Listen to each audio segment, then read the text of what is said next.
Je vous avais dit que beaucoup de vos États financent les pasteurs pour pouvoir vous garder dans le sommeil. Je vous avais dit que beaucoup de vos États financent les prêtres pour pouvoir vous garder dans le sommeil. Et ils sont là, ces pasteurs, pour pouvoir servir l'État, pour que vous restez là dans le sommeil. Écoutons d'abord ce que Makoso dit et après, on va rentrer dans la visite de Joe Biden au Congo. On va comprendre. C'est-à-dire que cette affaire entre religion, minerai, relation, on va essayer de voir la relation. Écoutons Makoso d'abord.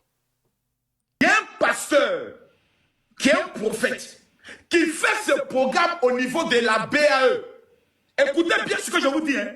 BAE là, il y a un prophète qui organise ce programme à la BAE. BAE, stade BAE là. Il y a un espace où il organise ce programme de prière à l'intérieur. C'est un soroïste. Okay. Moi, Camille Makoso, il me l'a dit. On devait organiser au palais des sports un grand programme de prière pour la paix en Côte d'Ivoire. Lorsque les opposants organisaient leur programme au stade Oufoué-Boigny, ce monsieur est venu appeler tous les pasteurs organisent à gauche, d'autres organisent à droite. Certains sont soroistes, ils sont financés par Guillaume Soro, d'autres sont financés par l'État. Qui est dans le jeu? C'est vous, le peuple. Continuez. Pasteurs qui devaient opérer avec nous. Donc, Yaya Dion Robert, le prophète Olivier Gawa, pour leur dire que moi, Camille Makoso, j'ai reçu 500 millions pour organiser ce programme-là, et que si eux s'engagent dans le programme, ce serait dangereux pour eux après. Il faisait la mission. C'est lui-là qui a recruté Eli Pada. Pour qu'Eli Pada commence à donner des révélations que Soro Diop va être président de la République un jour. Ce que j'ai dit là, et qu'il est gardé. Lorsqu'il faut organiser ce programme, que si eux s'engagent dans le programme, ce serait dangereux pour eux après. On reprend, hein. Réécoutez ce qu'il dit, hein. Réécoutez très bien. Hein. Il faisait la mission. C'est lui-là qui a recruté Eli Pada. Pour qu'Eli Pada commence à donner des révélations que Soro Diop va être président de la République un jour. Ce que j'ai dit là, et qu'il est gardé. Lorsque les messages, mon pasteur a fait tes révélations. Mon pasteur a fait tes révélations. Mon pasteur a vu que je serais marié. Mon pasteur a fait ceci, on les paye. Révélation payée. Prophétie payée. Le pasteur arrive et commence à faire des révélations pour dire que Soro Guillaume sera président. Vous pouvez imaginer à quel niveau on manipule le peuple avec la Bible. Vous pouvez imaginer à quel niveau on manipule le peuple avec le Coran. Vous pouvez imaginer à quel niveau vous êtes manipulé. Pourquoi? Parce qu'on est venu vous offrir ça pour que vous puissiez être bercé. Quand vous écoutez Seigneur, fais quelque chose de nouveau. Fais quelque chose. Tu ne sais pas, ton esprit ne fait que s'apaiser. Ton esprit ne fait que se calmer. Et là, toute information qu'on met dedans, au nom de Jésus, tu reçois. Au nom de Jésus, vous êtes calme. Je vous avais dit qu'en Afrique, véritablement, on ne peut pas avoir une révolte digne de ce nom tant qu'on est dans des pays laïques où les multiples religions, parce que l'union fait la force. Si vous avez une religion où vous êtes unis, l'État ne peut pas. Mais si vous êtes divisé, l'État s'en sort. Mieux divisé pour régner. Alors maintenant, écoutez ce que le Congo pense, ce qui va se passer au Congo, parce que l'avenir du Congo, et le Congo aujourd'hui est un pays qui est multiples religions, mais leur avenir est entre les mains des Américains.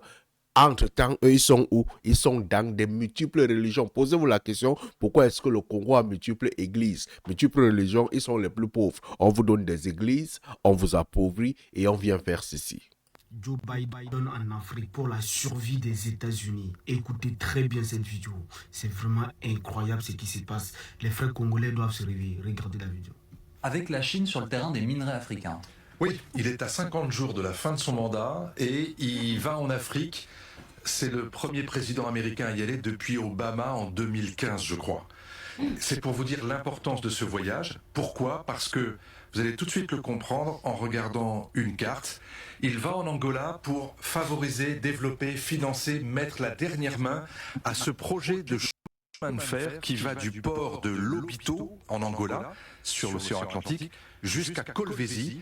Kolwezi, c'est un nom célèbre de la République démocratique du Congo et qui est en fait le principal endroit où vous trouvez le plus de minerais absolument cruciaux pour le fonctionnement de l'économie mondiale aujourd'hui. C'est-à-dire, vous trouvez à la fois tous les matériaux qu'il vous faut pour l'économie numérique à travers les matières premières des composants électroniques, mais aussi tous les minerais nécessaires pour l'économie verte, c'est-à-dire essentiellement le lithium pour la fabrication des batteries électriques. Et tout ça, ça se trouve concentré dans cette région qu'on appelait le Katanga avant, mais qui est beaucoup plus vaste que ça, et où vous voyez que la République démocratique du Congo est devenue quasiment incontournable pour l'économie. Si vous regardez un tableau de ce qu'elle réussit aujourd'hui à produire et ce qu'elle a comme réserve, vous le voyez. La République démocratique du Congo est devenue incontournable pour l'économie. Pour que les Congolais ne s'intéressent pas à cette économie, on leur offre l'alcool, on leur offre les églises, on leur offre la mode. Ils ne s'intéressent plus aux minéraux du sol. Ils ne s'intéressent plus aux richesses du sol. Pourquoi? Parce qu'ils sont sous l'opium du peuple. Et le premier opium du peuple, c'est quoi? C'est la religion. On finance les grandes églises, on finance les grands pasteurs. Vous voyez les pasteurs en jet pour vous demander que c'est quoi? Ils sont les vendeurs de rêves. Ils sont les vendeurs de rêves. Entre-temps, qui pleure, c'est le peuple. Continuons à écouter. Que ce soit pour le cuivre, le cobalt, le coltan, le lithium, ce pays est devenu vraiment le carrefour. Et c'est la raison pour laquelle les Chinois s'y intéressent aussi et ont ce même projet de faire un chemin de fer qui part de C'est la ligne jaune qu'on a vue sur la carte. Exactement, qui part de Tanzanie, de l'océan Indien et qui va jusqu'à Lubumbashi. C'est-à-dire que Joe Biden, il assume publiquement, clairement, son bras de fer avec la Chine. Alors, bien sûr que oui, parce qu'il n'y a pas d'autre issue pour cela. Et regardez, écoutez plutôt ce que dit ce chercheur zambien, qui est vraiment au cœur de ce projet. Il est économiste également, il s'appelle Wala Shabala. Et voici exactement comment il définit les enjeux de ce que Biden assume publiquement aujourd'hui. Si les États-Unis ont une longueur d'avance dans ce domaine, il est très probable qu'ils conserveront le leadership de l'économie mondiale. S'ils ne le font pas, on pourrait dire que les Chinois sont susceptibles de prendre le pas sur l'économie américaine. Et maintenant, regardez ce que le briefeur de la Maison-Blanche disait avant que Joe Biden parte dans ce voyage très important. Si l'on fait en sorte que 100% de ces productions ne partent pas en Chine, ce sera probablement aussi l'objectif de la prochaine administration, sous-entendu celle de Donald Trump, parce que là, on est devant un projet qui n'est ni démocrate. J'ai voulu faire cette vidéo pour vous dire la manipulation psychologique que vos peuples africains vous subissez. Ce que vous avez vu, on a commencé, les Blancs sont arrivés, les Belges sont arrivés avec la Bible pour dire coloniser ces peuples. Ces peuples sont colonisés. Sachez que ça ne s'arrête pas là. Ça se passe aussi aujourd'hui, avec ces gens. Pour la première fois, je vais... Ces pasteurs. Ça se passe aussi avec ces pasteurs. Vous allez voir un pasteur, il est au Congo aujourd'hui, il est en train de tourner, il est sur les réseaux sociaux, il est dans tout. Mais ils sont financés énormément par l'État pour vous endormir.